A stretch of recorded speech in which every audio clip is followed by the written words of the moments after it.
crazy to me that Spire Motorsports in their first season has more wins this season than Stewart Haas. Lesson from the brain, seeing the beauty through the...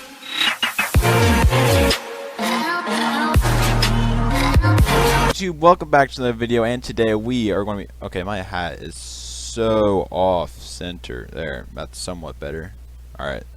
So, anyways, today we are going to be talking about Justin Haley and his future in NASCAR. But first, make sure you hit the subscribe button, and also the Alex Bowman diecast that I was talking about. I got his Exalta scheme from Daytona. I found it in my bags. I like it. It's pretty cool. The only thing that pisses me off about this one and the 48 car, I mean, it's excusable for the Exalta one because the Exalta one actually ran on the 2018 package, but they both have the 2019 package, and the 48 Ally car has not been ran in the 2018 package. But you know, I'm just happy to get some diecast because I actually have not gotten a couple for a couple years.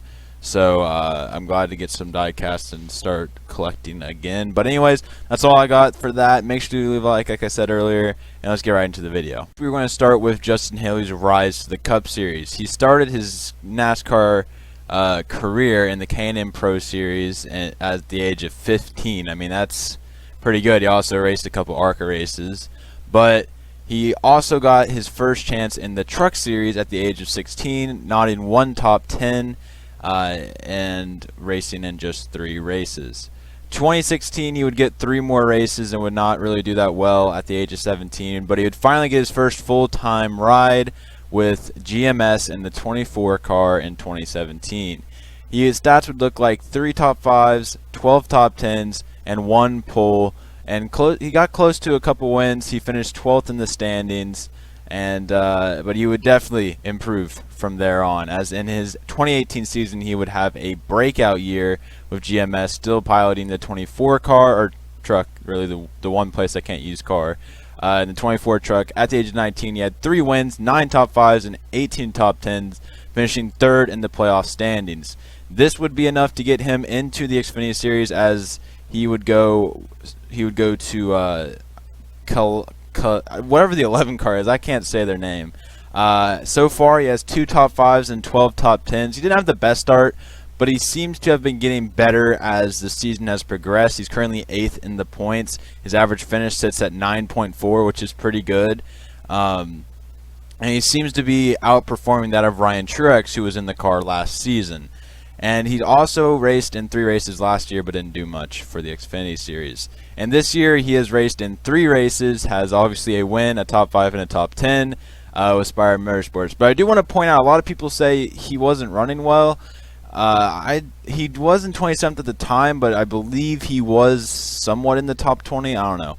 But I know definitely at Talladega, he was actually in the top 10, and I honestly didn't even know he was racing until I saw him in the top 10. He was there for speed and all of that. I mean, he was actually that fast, and he's definitely a young driver with a lot of potential, which we'll get into right now. Kind of like what I said with Noah Gragson, it seems to be the same with Justin Haley, that he just needs a year to get acclimated with the series. As in the Truck Series, he had a pretty good season his rookie year, and then in the second season he followed that up with a breakout year, 3 wins, finishing 3rd in the standings. And I think that's going to be kind of the same case here. The only difference here is he's got pretty good stats here in the Xfinity Series with a team not nearly as good as GMS is in the Truck Series as they are in the Xfinity Series. So I'm very impressed with Justin Haley, and if he can get maybe a team like Junior Motorsports gets an opening, or another team with better equipment opens up, I think you could really see Justin Haley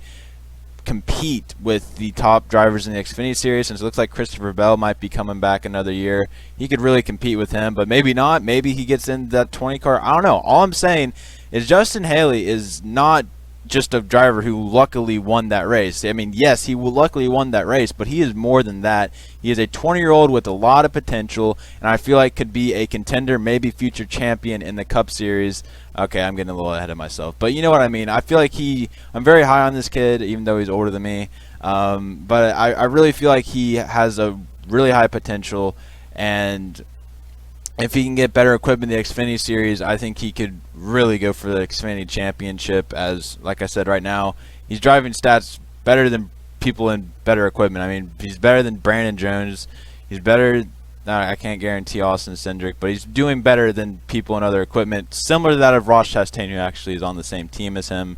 But Justin Haley, don't write him off as a driver who just luckily won a race, because I feel like he's definitely going to win multiple races in the Cup Series and has a very long career ahead of him. But that's really all I got. Make sure to leave a like, hit the subscribe button, and comment down below your guys' thoughts on Justin Haley. Do you think he's got a future in the Cup Series, or what are you guys' thoughts on him?